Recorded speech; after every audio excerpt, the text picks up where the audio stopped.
बहुत समय पहले की बात है। एक छोटे से गांव में वहां के निवासी एक पंडित जी को बहुत विद्वान मानते थे, क्योंकि वह काशी से पढ़कर लौटे थे। उनका पूरा दिन पुस्तकों और हवन पूजा में व्यस्त रहता था, इसीलिए गांव के लोग उन्हें चतुरा पंडित कहकर पुकारते थे। असल में उनका नाम चतुर्ग्रह मुंठा चतुर था, लेकिन प्यार से सब उन्हें चतुरा कहते थे। हालांकि उनके पिता को चिंता थी कि उनका बेटा सिर्फ धार्मिक ग्रंथों में ही उलझा हुआ है और दुनिया की व्यावहारिक समझ से कोसों दूर है। पिता ने एक दिन समझाया, बेटा, जीवन में सफल होने के लिए सिर्फ पुस्तकों पर निर्भर रहना पर्याप्त नहीं होता।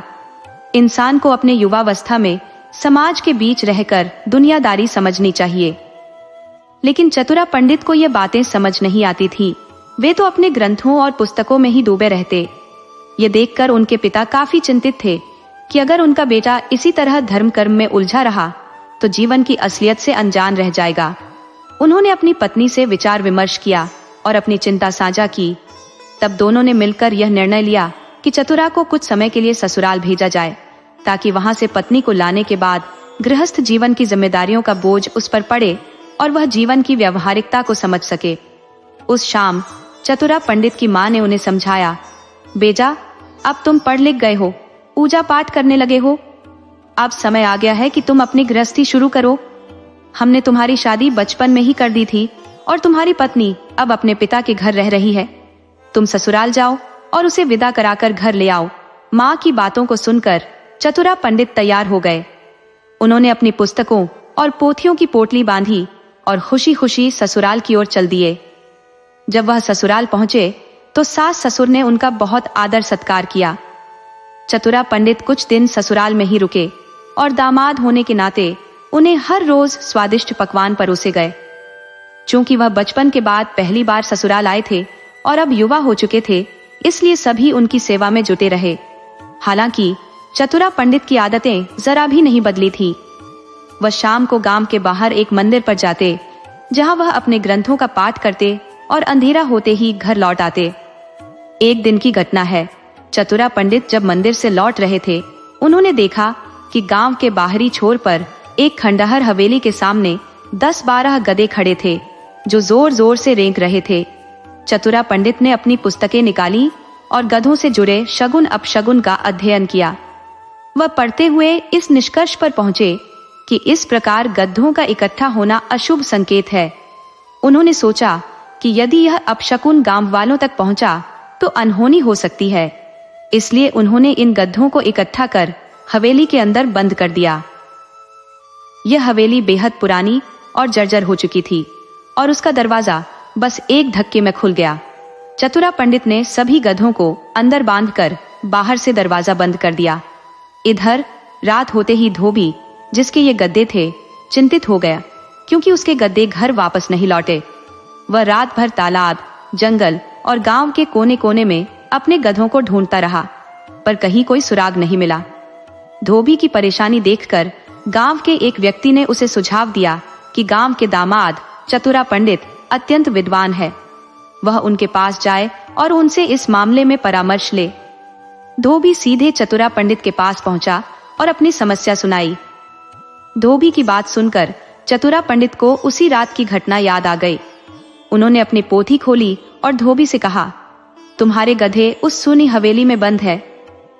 धोबी यह सुनकर खुशी से उछल पड़ा और तुरंत हवेली की ओर भागा। जैसे ही उसने किवाड़ खोले, सारे गधे वहीं बंद मिले। उसने अपने गधों को बाहर निकाला और खुशी खुशी उन्हें लेकर अपने घर चला गया। इस घटना के बाद गांव भर में चतुरा पंडित की ख्याति फैल गई। लोग उन्हें ज्ञानवान समझने लगे और उनकी प्रतिष्ठा ससुराल में भी काफी बढ़ गई। अगले दिन सुबह होते ही चतुरा पंडित के पास गांव के लोग अपनी समस्याओं का हल पूछने आने लगे। हर कोई अपने दुख दर्द लेकर आया और चतुरा पंडित ने एक एक करके सभी को कुछ न कुछ बताना शुरू कर दिया। हालांकि कुछ बातें झूठी थी, लेकिन धोबी की घटना के कारण गांव वाले पंडित की हर बात पर विश्वास करने लगे थे। धोबी ने पंडित की विद्वता का इतना प्रचार कर दिया था कि लोग उसकी कही बातों को सत्य मानने लगे। यह बात धीरे धीरे गांव के सबसे धनवान व्यक्ति जमींदार तक भी पहुंच गई। कुछ समय पहले जमींदार के घर से एक बेशकीमती हीरों का हार गायब हो गया था। जब लोगों ने जमींदार को सलाह दी कि चतुरा पंडित से मदद ले, तो उन्होंने तुरंत एक पालकी भेजकर पंडित को बुलवा लिया। चतुरा पंडित अंदर से घबराए हुए थे, पर कुछ सोचते हुए जमींदार के घर पहुंच गए। जमींदार ने पंडित का खूब स्वागत किया, आदर सत्कार से उनका दिल जीत लिया। फिर जमींदार ने विनम्रता से कहा, पंडित जी, हमारे घर से एक अनमोल हीरों का हार चोरी हो गया है। आप इसे ढूंढने में मदद करें। हमें जल्दबाजी नहीं है, लेकिन चोर का नाम जानना जरूरी है। जमींदार ने आगे कहा, यदि आपने सच बताया तो आपको भारी इनाम मिलेगा, और यदि झूठ कहा तो आपको सजा दी जाएगी। चतुरा पंडित की हालत और भी खराब हो गई। वह बुरी तरह फंस चुके थे। उन्हें रात वहीं हवेली में रुकने को कहा गया। जमींदार ने उन्हें आरामदायक बिस्तर और शानदार भोजन का इंतजाम किया, लेकिन पंडित को रात भर नींद नहीं आई। उनका मन चिंता से भरा हुआ था। अगर उन्होंने कुछ गलत कहा तो जमींदार उनका सिर कलम करवा देगा, और अगर उन्होंने कुछ भी न बताया तो भी उनकी जान खतरे में थी। रात भर करवटें बदलते हुए चतुरा पंडित बड़बड़ाने लगे, हे नींद, आज तो आजा। कल मेरी गर्दन जाने वाली है, पर आज मुझे चैन से सोने दे। हवेली में 2 नौकरानियां, नेंद्रिया और घरिया, चोरी में शामिल थी। उन्होंने ही जमींदार का हार चुराया था। जब उन्होंने पंडित की यह बातें सुनी तो वे बुरी तरह घबरा गई। उन्हें लगा कि पंडित को सच का पता चल गया है, और अब अगर उन्होंने जमींदार को बता दिया तो उनका अंजाम बेहद भयानक होगा। दोनों नौकरानियां जबरदस्त भय में कांप रही थी। उनकी आत्मा थरथरा उठी थी। आखिरकार दोनों ने एक दूसरे से गुप्त मंत्रणा की और निर्णय लिया कि चतुरा पंडित के समक्ष आत्मसमर्पण किया जाए। जैसे ही दोनों नौकरानियां पंडित के पास आईं, चतुरा उन्हें देखकर स्तब्ध रह गया। उसका मन जैसे डूब गया। उसने सोचा, लगता है यमदूत मेरी जान लेने आ गए हैं। दोनों नौकरानियां बिना देर किए पंडित के चरणों में गिर गई और रोते रोते उनसे विनती करने लगी। ये दृश्य देख चतुरा का साहस थोड़ा बढ़ा। उसने सोचा, शायद मैंने व्यर्थ में डर लिया, बात कुछ और ही है। उसने अपने स्वर में कढ़ाई लाते हुए पूछा, क्या हुआ? तुम दोनों क्यों रो रही हो? एक नौकरानी हिम्मत जुटाकर बोली, पंडित जी, हमें मालूम है कि आपको पता चल चुका है कि जमींदार का हार हमने ही चुराया था। हम आपसे हाथ जोड़कर विनती करते हैं, कृपया कल जमींदार को हमारा नाम मत बताइएगा, वरना वो हमारा सिर कलम करवा देगा। हमारे छोटे छोटे बच्चे हैं, हमारा घर तबाह हो जाएगा। ये सुनकर चतुरा पंडित के चेहरे पर एक संतोष की मुस्कान आई। उसने ठंडे स्वर में कहा, मुझे सब मालूम है, मैं तुम्हारी परीक्षा ही ले रहा था।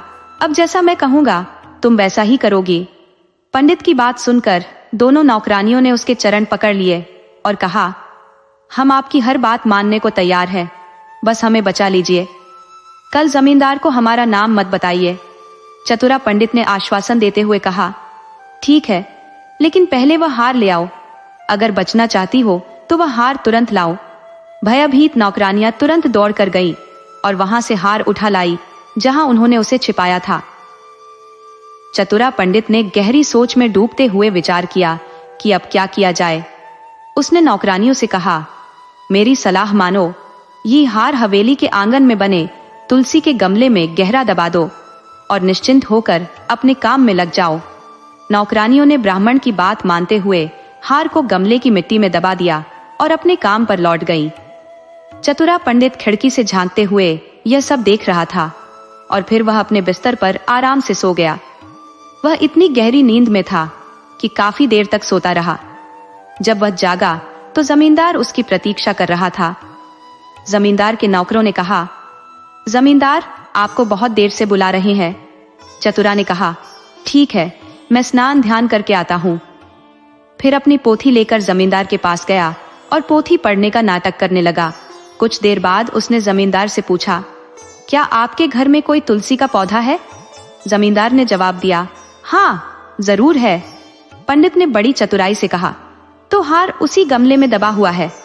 जमींदार के नौकर तुरंत उस गमले की मिट्टी खोदने लगे और हार मिल गया। जमींदार अपने खोए हुए हार को पाकर अत्यंत खुश हुआ, लेकिन अंदर ही अंदर भयभीत भी था। उसे याद आया कि उसने पंडित से कहा था, अगर चोर का पता न चला या तुमने झूठ बोला तो तुम्हारा सिर कलम कर दिया जाएगा। अब जमींदार डरने लगा कि कहीं ब्राह्मण उससे नाराज होकर उसे श्राप न दे दे। जमींदार ने बिना समय गंवाए चतुरा पंडित के पैरों में गिरकर माफी मांगी। चतुरा ने उसे उठाते हुए कहा, मैं नाराज नहीं हूं, अब मुझे विदा दो, मैं हवेली से निकलना चाहता हूं। जमींदार ने पंडित को नए वस्त्र और ढेर सारे उपहार देकर विदा किया। पालकी तैयार की गई और चतुरा पंडित को सम्मान के साथ विदा किया गया। चतुरा पंडित ने सोचा, यहाँ रुकना अब खतरे से खाली नहीं है, जल्द ही कुछ और मुसीबत आ सकती है। उसने अपनी पत्नी को विदा कराने का निर्णय लिया और अपनी ससुराल से जल्दी लौटने की व्यवस्था की। रास्ते में एक मंदिर आया। चतुरा पंडित ने अपनी पत्नी संग भगवान के दर्शन किए और अपनी पुस्तकों की पोटली भगवान के चरणों में रख दी। उसकी पत्नी ने पूछा, स्वामी, आपने पुस्तकों की पोटली मंदिर में क्यों रख दी? चतुरा ने मुस्कुराकर जवाब दिया, पुस्तकों का ज्ञान अधूरा है, मुझे संसार का अनुभव करके ही अपने ज्ञान को संपूर्ण करना है, तभी तो सच्चा विद्वान कहलाऊंगा। घर लौटकर चतुरा ने अपने पिता को यह बात बताई और पिता बेहद खुश हुए। आखिरकार पुत्र को सही ज्ञान प्राप्त हो गया। दोस्तों, अगर आपको हमारी कहानी पसंद आई हो तो कृपया हमारे चैनल को लाइक करें, सब्सक्राइब करें और शेयर करें।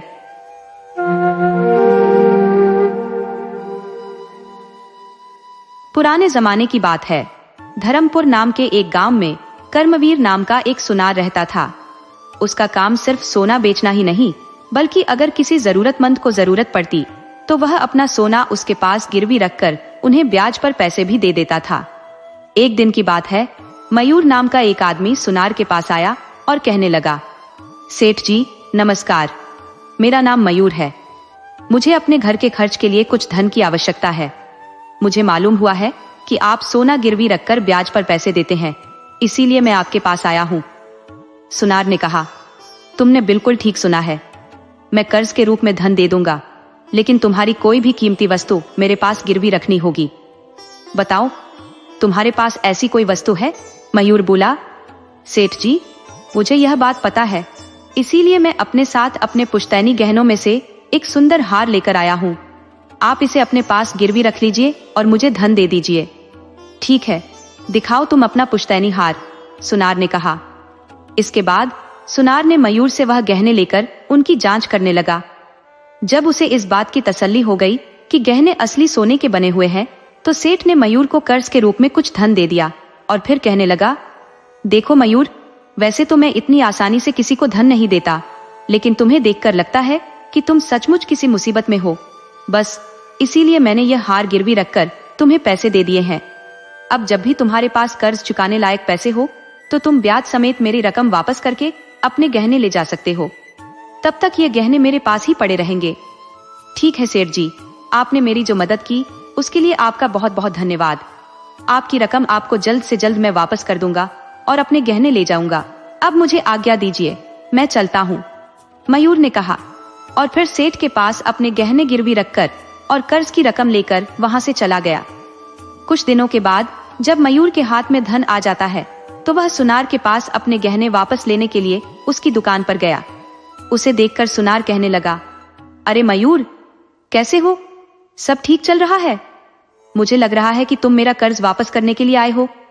जी हाँ सेठ जी, आपने बिल्कुल ठीक कहा, मुझे जो धन मिलने वाला था वह मिल गया, इसीलिए मैं आपकी रकम वापस करने के लिए आया हूँ और अपने गहने वापस ले जाना चाहता हूँ। अच्छा, फिर तो तुम रुको, मैं तुम्हारे गहने लेकर आता हूँ, सुनार ने कहा। सुनार ने एक पेटी में से मयूर के गहने निकाले और उसे थमा दिए। फिर जो रकम कर्ज के रूप में दी गई थी वह ब्याज समेत सुनार को लौटा दी गई। जो गहने मयूर को वापस किए गए उन्हें देखकर मयूर के मन में कुछ संदेह पैदा होने लगा और वह सुनार से कहने लगा, सेठ जी, लगता है आपसे कोई गलती हो गई है, ये गहने वह नहीं है जो मैंने आपको दिए थे, मेहरबानी करके आप मुझे मेरे वाले गहने दे दीजिए। मयूर की बात सुनकर सुनार को कुछ गुस्सा आ गया और वह कहने लगा, अरे भाई, मैं भला तुम्हारे साथ ऐसा क्यों करने लगा? मैं किसी और के गहने तुम्हें क्यों देने लगा? मैं इतने सालों से व्यापार कर रहा हूँ, तुम्हें क्या लगता है, क्या मुझे इतनी भी समझ नहीं है? चुपचाप अपने गहने लो और यहाँ से चलते बनो। सेठ जी, मैं सच कहता हूँ, वो मेरे पुश्तैनी गहने हैं और उनके ऊपर मेरे दादाजी का नाम भी लिखा हुआ था। इसीलिए मैं पूरे विश्वास के साथ कह सकता हूँ कि यह वो गहने नहीं है जो मैंने आपको दिए थे। इन क्या कहा?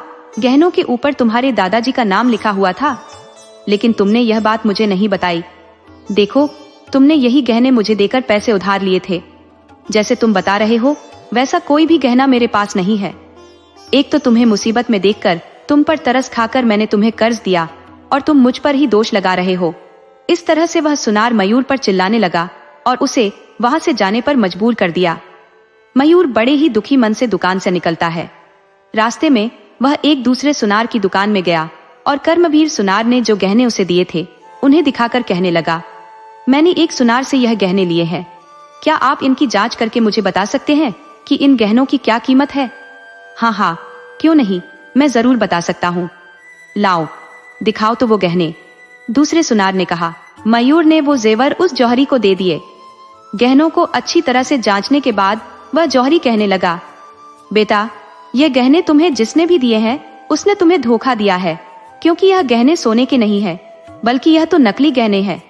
बिल्कुल नकली, इनकी कुछ भी कीमत नहीं है। ये आप क्या कह रहे हैं सेठ जी? एक बार फिर से ध्यान से देखिए। अरे भाई, बार बार देखने से नकली सोना असली तो नहीं बन जाएगा। यह सोना नकली ही है। जिसने भी तुम्हें यह दिया है उसे वापस लौटा दो।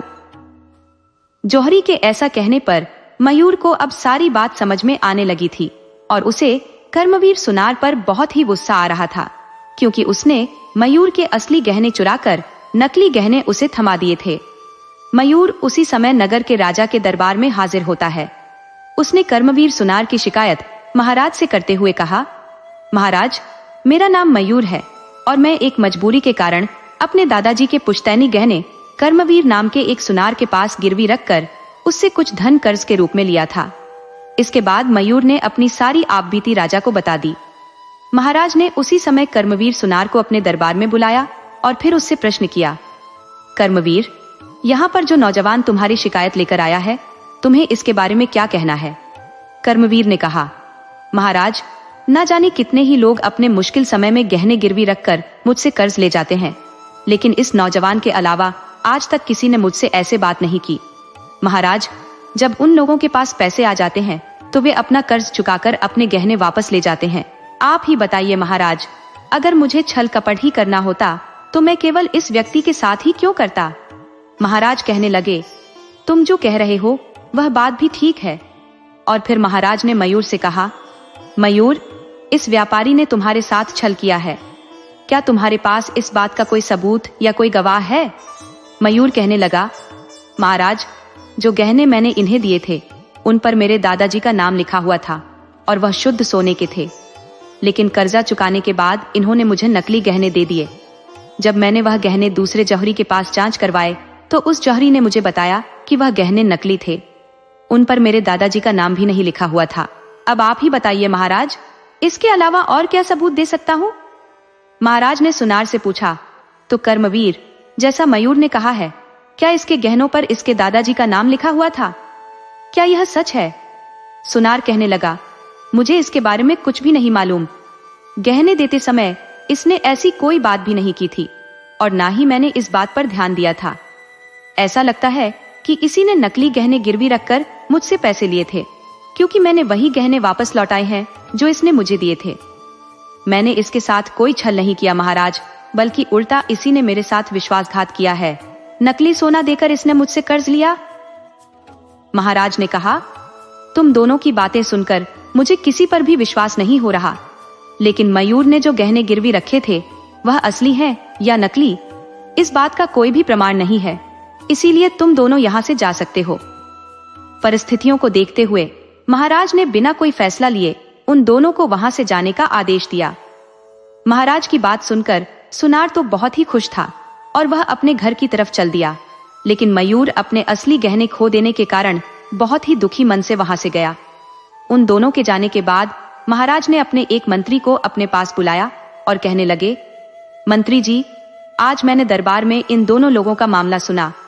उसमें मैंने कोई निर्णय नहीं दिया, लेकिन मुझे अनुमान लग गया है कि इन दोनों में से किसके साथ न्याय हुआ है और किसके साथ अन्याय हुआ है। मुझे तो पूरी तरह से उस सुनार कर्मवीर पर संदेह है, वही बेईमान है। आपका इस बारे में क्या विचार है? मंत्री कहने लगा, महाराज, हमारे पास इस समय किसी भी तरह का कोई प्रमाण नहीं है। तो क्या आप मुझे बता सकते हैं कि आपको सुनार पर संदेह क्यों है? महाराज बोले, मुझे सिर्फ संदेह ही नहीं बल्कि पूरा विश्वास है कि वह सुनार ही असली अपराधी है, क्योंकि सुनार ने कहा था कि उसे नौजवान ने जो जेवर दिए थे वह नकली ही थे। लेकिन कोई भी सुनार नकली सोने को असली सोना समझने की गलती कभी नहीं कर सकता। इसके अतिरिक्त अगर उस नौजवान मयूर को सुनार के साथ धोखा करना ही होता तो वह कर्ज के रूप में ली गई रकम को ब्याज समेत वापस करने आता ही क्यों? अब तुम ही बताओ, क्या यह उचित हो सकता है? इसीलिए मुझे पक्का विश्वास है कि सुनार ने ही उस नौजवान के साथ धोखेबाजी की है। लेकिन अब समस्या यह है कि इस बात का कोई भी सबूत हमारे पास नहीं है जो यह बात साबित कर सके। इसीलिए हमें क्या करना चाहिए मंत्री जी? मंत्री कहने लगा, महाराज, जिस प्रकार आप बता रहे हैं मुझे भी उस सुनार पर ही संदेह हो रहा है। यह भी हो सकता है कि सुनार ने इससे पहले भी कई लोगों के साथ छल किया हो। आप आदेश कीजिए, मैं सिपाहियों को भेजकर उस सुनार को कैद कर लेता हूँ, फिर वही सारी सच्चाई बताएगा। नहीं मंत्री जी, अगर उसे इस समय कैद किया गया तो हम उसके अपराध को साबित नहीं कर पाएंगे। मैं चाहता हूँ कि उसे रंगे हाथों पकड़ा जाए। इसके लिए हमें सुनार की वह पेटी बरामद करनी होगी जिसमें वह अपने सभी गहने सुरक्षित रखता है। तो कुछ ऐसा किया जाए कि सुनार की वह पेटी हमारे राज दरबार तक पहुंच जाए, तभी हम उस सुनार की बेईमानी को साबित कर सकते हैं। महाराज ने अपने मंत्री को सारी योजना बताई। सारी योजना जानने के बाद मंत्री कहने लगा, सचमुच महाराज, आपकी योजना के अनुसार यदि कार्य किया गया तो अवश्य ही वह बेईमान सुनार रंगे हाथों पकड़ा जाएगा। अगले दिन मंत्री ने अपने एक सबसे भरोसेमंद सिपाही, जिसका नाम चंद्रशेखर था, उसे अपने पास बुलाया और कहने लगा, सुनो चंद्रशेखर, जो बात मैं तुम्हें समझाने वाला हूँ बड़े ही ध्यान से सुनो। यह कार्य मैं तुम्हें सौंप रहा हूँ। तुम्हें बिना किसी को भी बताए बड़े ही गुप्त तरीके से इस कार्य को पूरा करना है। आप निश्चिंत रहे मंत्री जी, आप जो भी कार्य मुझे सौंपेंगे मैं आपके कहे अनुसार ही करूंगा। आप बताइए तो सही कि मुझे क्या करना है। मंत्री ने एक कंगन चंद्रशेखर को देते हुए कहा, यह कंगन देखो, इसे तुम अपने पास रखो और एक साधारण आदमी का भेष धारण करके कर्मवीर सुनार के पास जाओ। किसी भी तरह से बहला फुसला कर यह कंगन कर्मवीर सुनार के पास गिरवी रखकर कुछ धन लेकर आओ। चंद्रशेखर ने जवाब दिया, यह तो मेरे लिए कोई बहुत मुश्किल काम नहीं है। इसके बाद चंद्रशेखर ने अपना भेष बदला और कर्मवीर सुनार के पास जा पहुंचा। सुनार से कहने लगा, सेठ जी, मैं एक बाहर गांव से आया हूं और यहाँ पर व्यापार शुरू करना चाहता हूँ, लेकिन मेरे पास इस कंगन के अलावा और कोई संपत्ति नहीं है। इस कंगन का मूल्य 5,000 से अधिक होगा। क्या आप इस कंगन को खरीदेंगे? सेठ कर्मवीर को संदेह होने लगा कि यह कंगन नकली है, इसीलिए वह कंगन को लेकर अच्छी तरह से जांच करने लगा। कर्मवीर को विश्वास हो गया कि सचमुच कंगन असली ही था, लेकिन उसे इस बात का भी संदेह हुआ कि सामने वाला व्यक्ति कोई व्यापारी तो नहीं लगता। यह अवश्य ही कंगन को चोरी करके लाया है, यानी यह कंगन चोरी का माल है। इसीलिए यह कंगन मुझे कम से कम कीमत पर खरीदना चाहिए।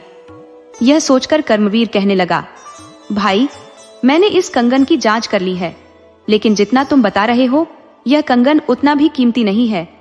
इसकी कीमत तो सिर्फ 1,000 ही है। इसके ऊपर मैं तुम्हें 1 पैसा भी नहीं दे सकता। तुम्हें अगर बेचना है तो बताओ, वरना यहाँ से चलते बनो। सेठ जी, यह तो बहुत ही कम कीमत है। आप कम से कम मुझे 2,000 तो दे दीजिए। मुझे धन की बहुत ज्यादा आवश्यकता है, इसीलिए मैं इसे कम भाव पर बेच रहा हूँ। चंद्रशेखर के ऐसा कहने पर कर्मवीर सोचने लगा, 5,000 के कंगन के 2,000 मान रहा है, मैं इसे और भी कम कीमत करवा सकता हूँ। ऐसा सोचकर वह चंद्रशेखर से कहने लगा, देखो भाई, तुम बहुत ज्यादा कीमत लगा रहे हो। एक काम करो, तुम 500 और ले लो, यानी 1,500 में यह कंगन मुझे दे दो। अब तुम्हारी मर्जी। ठीक है सेठ जी, मुझे 1,500 ही दे दीजिए। मैं कंगन आपको देने को तैयार हूँ, क्योंकि मेरे पास कोई और चारा नहीं है। मैं बहुत ही जल्दी में हूँ। इसके बाद चंद्रशेखर धन लेकर वहां से चला गया। सुनार कर्मवीर ने उस कंगन को अपनी पेटी में रख लिया कि तभी वहां पर एक सिपाही आ पहुंचा और कहने लगा, सेठ जी, मुझे आपसे एक सहायता चाहिए। अचानक एक सिपाही को वहां देखकर कर्मवीर घबरा गया। कुछ देर तक सोचने के बाद वह कहने लगा, अरे सिपाही जी, मैं आपकी क्या सहायता कर सकता हूँ? बताइए। दरअसल बात यह है कि कल रात को राजमहल में गहनों की चोरी हो गई है। हमें संदेह है कि उस चोर ने चोरी का माल दुकानों में बेचना शुरू कर दिया है। हम नगर के हर एक सुनार से पूछताछ कर रहे हैं, इसीलिए आपसे भी पूछताछ करने आए हैं। अगर आप हमारा सहयोग करेंगे तो जल्दी ही हमारा काम पूरा हो जाएगा और हम यहाँ से चले जाएंगे। ये सुनकर कर्मवीर कुछ घबरा गया। उसे समझ में नहीं आ रहा था कि क्या करूं और क्या ना करूं। वह कहने लगा, अरे सिपाही जी, मैं उस तरह का आदमी नहीं हूं। मेरे पास तो सिर्फ मेरे बनाए हुए गहने ही होते हैं। मैं किसी से भी चोरी का माल नहीं खरीदता। सिपाही कहने लगा, तो ठीक है महाशय, मैं आपकी वह पेटी देखना चाहता हूँ जिसमें आप गहने रखते हैं। ये कहते हुए सिपाही ने कर्मवीर सुनार की गहनों की पेटी अपने कब्जे में ले ली। गहनों की पेटी खोलने पर कंगन उसी में मौजूद था। कंगन उठाकर सिपाही कहने लगा, अरे यह तो वही कंगन है जो राजमहल से चोरी हुआ है। लेकिन तुमने तो कहा था कि तुम चोरी का माल नहीं खरीदते, फिर राजमहल का यह कंगन तुम्हारे पास कहां से आया? सिपाही की बात सुनकर सुनार समझ गया कि वह अब फंस चुका है, लेकिन अब किया भी क्या जा सकता था। वह सिर झुकाकर खड़ा हो गया। सिपाही उसे गरजते हुए कहने लगा, चलो ये पेटी उठाकर मेरे साथ राजमहल चलो, अब महाराज ही तुम्हारा फैसला करेंगे। सिपाही सुनार और उस पेटी को लेकर राजा के दरबार में जा पहुंचा। लेकिन वहां जाकर कर्मवीर सुनार ने देखा कि जिन जिन लोगों ने कर्मवीर से धोखा खाया था सभी वहां पर मौजूद थे, जिनमें से एक मयूर भी था। महाराज कहने लगे, हाँ तो सेठ कर्मवीर, अब तुम मुझे बताओ कि तुम्हारे पास यह कंगन कैसे आया। पहले तो तुम मुझे यह बताओ कि तुम व्यापार कैसे करते हो। अपनी पोल खोलती हुई देखकर कर्मवीर घबरा गया। इसके बाद महाराज ने आदेश दिया कि पेटी में रखे हुए गहनों को बाहर निकाला जाए। जैसे ही गहनों को बाहर निकाला गया तो सबसे पहले मयूर ने अपने दादाजी के पुष्ट गहनों को पहचान लिया और कहने लगा, यही है मेरे असली गहने। जांच करने पर पता चला कि सचमुच उन गहनों पर मयूर के दादाजी का नाम लिखा हुआ था। इसके अतिरिक्त वहां पर मौजूद अन्य लोग जिन्हें सुनार ने धोखा दिया था, वह भी आगे बढ़कर उन गहनों में से अपने अपने गहनों की पहचान करने लगे। अब सुनार कर्मवीर की पोल पूरी तरह से खुल चुकी थी। वह घबराकर महाराज से कहने लगा, महाराज मुझे क्षमा कर दीजिए। असल बात यह है कि मेरे पास जो कोई भी कर्ज लेने के लिए आता था और अपने गहने गिरवी रख देता था, कर्ज लौटाने पर मैं उन्हें हूबहू वैसे ही नकली गहने बनाकर वापस कर देता था। इस तरह से मैंने इन सभी लोगों को धोखा दिया। जब लोगों को अपने साथ हुए इस छल का पता लगता तो वह मेरे पास आते थे। मैं उल्टा उन्हीं पर दोष लगाकर उन्हें वापस लौटा देता था। ये कंगन चोरी का कंगन है, ऐसा मुझे अनुमान हो गया था, लेकिन फिर भी मैंने बहुत ही कम कीमत पर इसे खरीदा। इस तरह से कर्मवीर ने अपनी सारी बात महाराज को बता दी। इसके बाद महाराज कहने लगे, ध्यान से सुनो कर्मवीर, मुझे पहले से ही तुम पर संदेह हो चुका था, इसीलिए मैंने तुम्हें रंगे हाथों पकड़ने के लिए अपने एक भरोसेमंद आदमी को तुम्हारे पास वह कंगन लेकर भेजा था। उस कंगन को देखकर तुम्हारे मन में लालच आ गया और तुम फंस गए। महाराज, मुझसे बड़ी ही भूल हो गई, मुझे क्षमा कर दीजिए। नहीं कर्मवीर, तुमने जो अपराध किया है वह कोई साधारण अपराध नहीं है जिसके लिए तुम्हें क्षमा कर दूं, इसीलिए तुम्हें दंड तो देना ही होगा। इसके बाद मयूर और बाकी लोगों को उनके असली गहने लौटा दिए गए और सुनार को कारागार में डाल दिया गया। मयूर और बाकी सभी लोग अपने असली गहने पाकर बहुत ही खुश थे। वे महाराज की जय जयकार करने लगे और राज दरबार से चले गए। पूरी प्रजा में जब यह बात पता चली तो सभी लोग अपने महाराज की चतुराई की प्रशंसा करने लगे।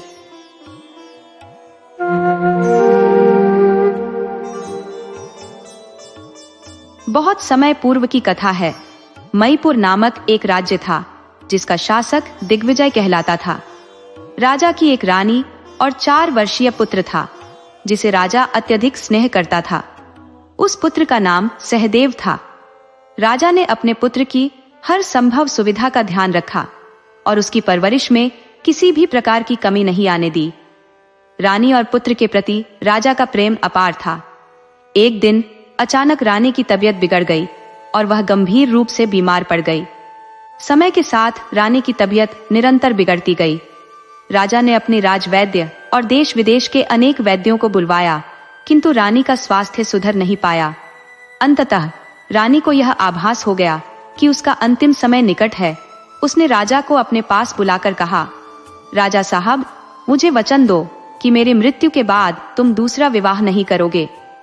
रानी का यह भय था कि यदि वह चली गई तो राजा की नई पत्नी उनके पुत्र के साथ अन्याय करेगी।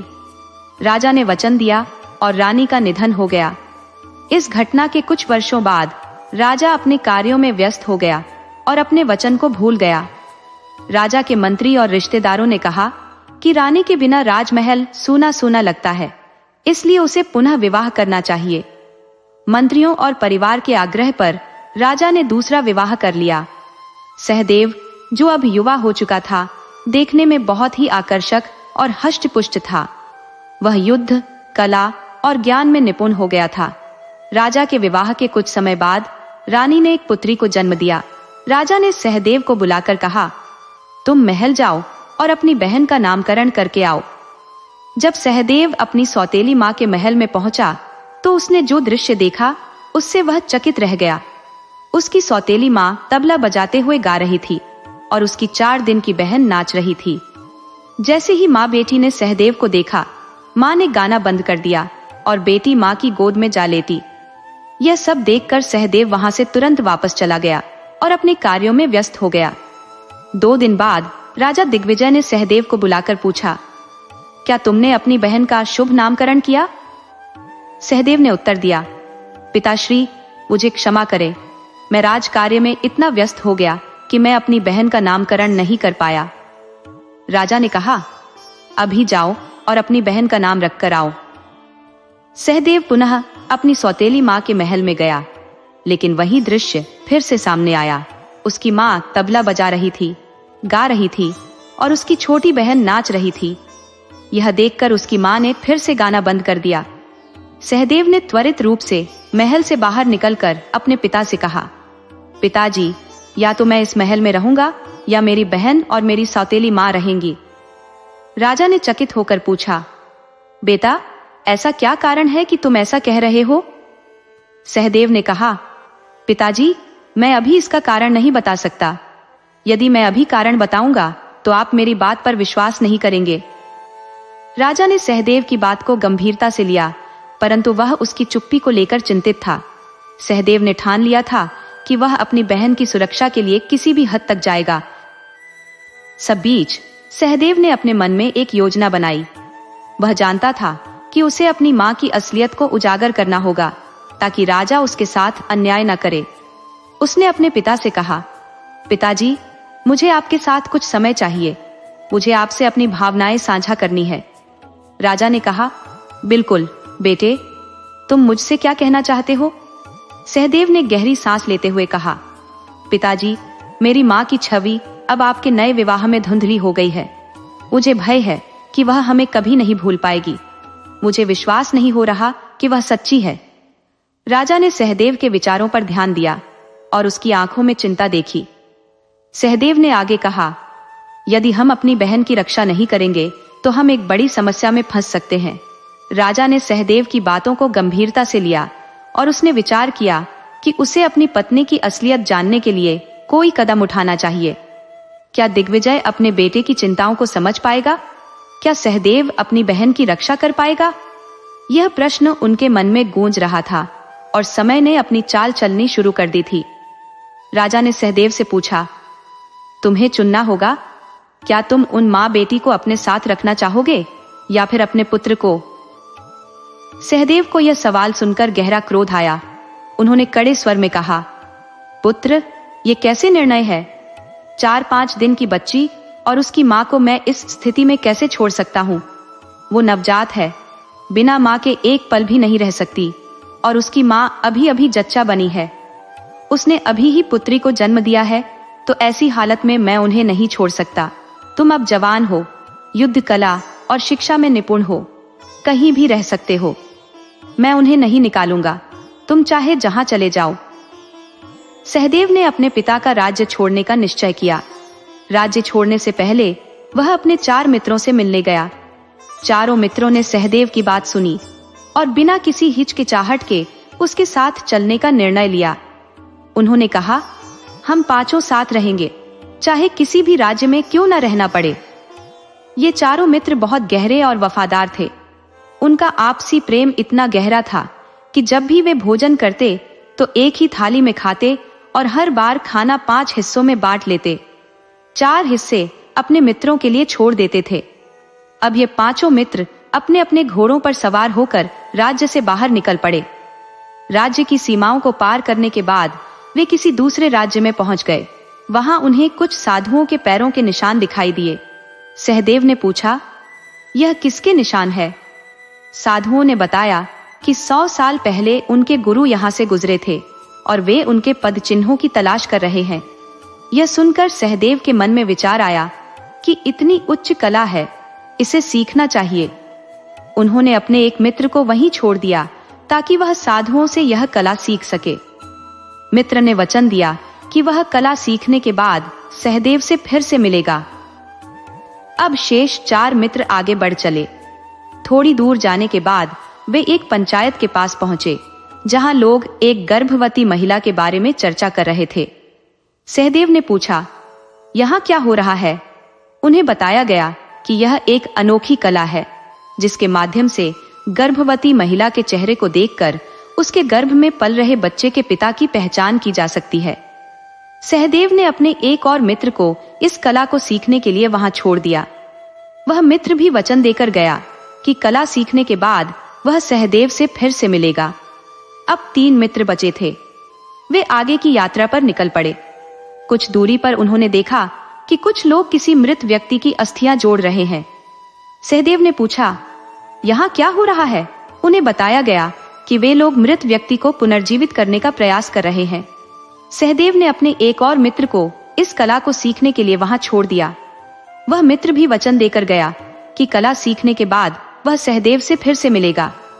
अब 2 मित्र रह गए थे। वे अपनी यात्रा जारी रखते हुए आगे बढ़े। थोड़ी दूर चलने पर उन्होंने देखा कि कुछ लोग एक यंत्र बना रहे थे। सहदेव ने पूछा, यह यंत्र क्या है? उन्हें बताया गया कि यह एक उड़ने वाला खटोला है। सहदेव ने अपने आखिरी मित्र को यह कला सीखने के लिए वहीं छोड़ दिया। उस मित्र ने भी वचन दिया कि वह कला सीखने के बाद सहदेव से फिर से मिलेगा। अब सहदेव अकेले रह गए थे। उन्होंने अकेले ही अपने सफर को जारी रखा, निडर और दृढ़ संकल्पित होकर। उन्हें विश्वास था कि उनके मित्र अपनी अपनी कला सीखकर उनसे फिर मिलेंगे और तब वे मिलकर आगे की यात्रा करेंगे। सहदेव की इस यात्रा ने उन्हें न केवल अपने मित्रों से बल्कि जीवन के अनगिनत रहस्यों से भी जोड़ दिया। उनकी यह यात्रा एक ऐसी कहानी बनी जिसे लोग सदियों तक याद रखेंगे। कई मील चलते चलते थकान से बेहाल सहदेव आखिरकार एक पुरानी बावड़ी के पास पहुंचा। प्यास से व्याकुल उसने बावड़ी का ठंडा पानी पिया और अपने घोड़े को भी पिलाया। उसके पास ही एक विशाल पीपल का पेड़ था, जिसकी छांव में उसने थोड़ी देर आराम करने का सोचा। उसने घोड़े को खुला छोड़ दिया ताकि वह घास चर सके और खुद पीपल की छांव में लेट गया। चलते चलते उसकी थकान इतनी बढ़ गई थी कि पानी पीते ही उसे गहरी नींद आ गई। जब उसकी आंखें खुली तो आसमान में चांद चमक रहा था। रात हो चुकी थी। जंगल के सन्नाटे में सहदेव ने पेड़ की ऊंचाई पर चढ़कर सुरक्षित स्थान ढूंढा, क्योंकि जंगली जानवरों का डर बना हुआ था। रात के गहरे सन्नाटे के बीच सहदेव की नजर बावड़ी से निकलती एक अजीब सी चमक पर पड़ी। उसने ध्यान से देखा तो पाया कि एक मोटा सांप मुंह में चमचमाती मणि लेकर बाहर आ रहा है। उस मणि की रोशनी में घास पर पड़ी ओस की बूंदों को वह बड़े प्रेम से चाट रहा था। सुबह होते ही सांप उस मणि को वापस लेकर बावड़ी के अंदर चला गया। सहदेव ने सोचा, इस मणि को किसी भी तरह मुझे हासिल करना चाहिए। वह तुरंत नजदीकी गांव के एक लोहार के पास गया और एक ऐसा पिंजरा बनवाया जिसके चारों ओर धारदार ब्लेड लगे थे। पिंजरा लेकर वह फिर से उसी पीपल के पेड़ के नीचे पहुंचा और पिंजरे को सावधानी से रस्सी से बांध दिया ताकि मणि को पकड़ सके। अब वह सांप के आने का इंतजार करने लगा। रात के गहरे अंधेरे में जैसे ही 3 पहर बीते, फिर से वही सांप बावड़ी से बाहर आया। उसने मणि को घास पर रख दिया और ओस की बूंदों को चाटने लगा। सहदेव ने सही समय देखकर पिंजरा मणि के ऊपर गिरा दिया। अचानक चारों ओर अंधेरा छा गया और सांप गुस्से में पिंजरे पर हमला करने लगा। जैसे ही उसने पिंजरे को डंक मारा, पिंजरे में लगे तेज धारदार ब्लेडों ने उसके फन को काट डाला। कुछ ही समय में सांप का शरीर कई टुकड़ों में बढ़ गया। सहदेव ने सुबह का इंतजार किया और जैसे ही सूरज निकला उसने मणि को पिंजरे से निकाल लिया। मणि को संभालते हुए सहदेव ने सोचा, इस मणि पर तो सांप का खून लगा हुआ है, इसे साफ करना पड़ेगा। वह मणि लेकर बावड़ी के पास गया और सीढ़ियों से नीचे उतरने लगा। जैसे ही वह एक सीढ़ी और उतरा, उसे कुछ और सीढ़ियां नजर आईं। धीरे धीरे उतरते हुए वह बावड़ी की तह तक पहुंच गया, जहां उसे एक छोटी सी खिड़की दिखी। खिड़की के अंदर झांकते ही वह हैरान रह गया। खिड़की के अंदर एक पूरा नगर बसा हुआ था। चारों ओर बाजार, दुकानें, रंग बिरंगे कपड़े और पकवानों से सजी हुई थालियां रखी थी, लेकिन वहां एक भी इंसान नहीं था। सहदेव ने पूरे नगर का चक्कर लगाया, लेकिन कहीं कोई आदमी नहीं मिला। तभी उसकी नजर एक बाथरूम से आती पानी की धारा पर पड़ी। ऐसा लग रहा था जैसे कोई अंदर नहा रहा हो। सहदेव ने दरवाजा खटखटाया और उसे खोल दिया। अंदर जो दृश्य था वह उसे चौंका देने वाला था। वहां एक अत्यंत सुंदर युवती नहा रही थी। उसे इस हालत में देखकर सहदेव स्तब्ध रह गया। युवती ने उसे देखा और झटपट अपने कपड़ों में सिमट गई। आश्चर्यचकित होकर उसने पूछा, तुम कौन हो? सहदेव ने विनम्रता से जवाब दिया, मैं सहदेव हूं। उनकी आंखें मिली और दोनों कुछ समय तक एक दूसरे को देखते रहे। उस पल में एक अजीब सा जुड़ाव महसूस हुआ और धीरे धीरे दोनों के बीच प्रेम पनपने लगा। तभी सहदेव ने प्रश्न किया, तुम कौन हो? युवती ने उत्तर दिया, मैं देवकन्या हूं, देव के द्वारा भेजी गई। पहले तो वह मुस्कुराई, फिर अचानक उसकी आंखों में आंसू आ गए। इस पर सहदेव ने पूछा, तुम्हारी हंसी का कारण क्या था और फिर तुम्हें रोने का कारण क्या बना? कन्या ने उत्तर दिया, मैं हंस रही थी क्योंकि आज तक मैंने किसी भी जीवित व्यक्ति को नहीं देखा था। आज पहली बार मैंने एक सजीव मानव को देखा है, इसलिए मैं अत्यंत प्रसन्न हूं। किंतु मैं दुखी हूं क्योंकि मेरे पिता मृत्यु लोक से आएंगे और तुम्हें मार डालेंगे। मुझे तुम्हें खोने का भय है। तुम्हें देखते ही मुझे तुमसे प्रेम हो गया। सहदेव ने जिज्ञासा पूर्वक पूछा, तुम्हारे पिता कौन है और वे मृत्यु लोक कैसे जाते हैं? युवती ने बताया, मेरे पिता एक राक्षस हैं जिनका नाम देव है। मैं उनकी पुत्री देवकन्या हूं। मेरे पिता मणि के माध्यम से मृत्यु लोक में जाते हैं। सहदेव ने मणि दिखाते हुए कहा, यही है वह मणि? तो देवकन्या ने कहा, हाँ, यह वही है। सहदेव ने बताया, वह तो मेरे हाथों मारा गया था।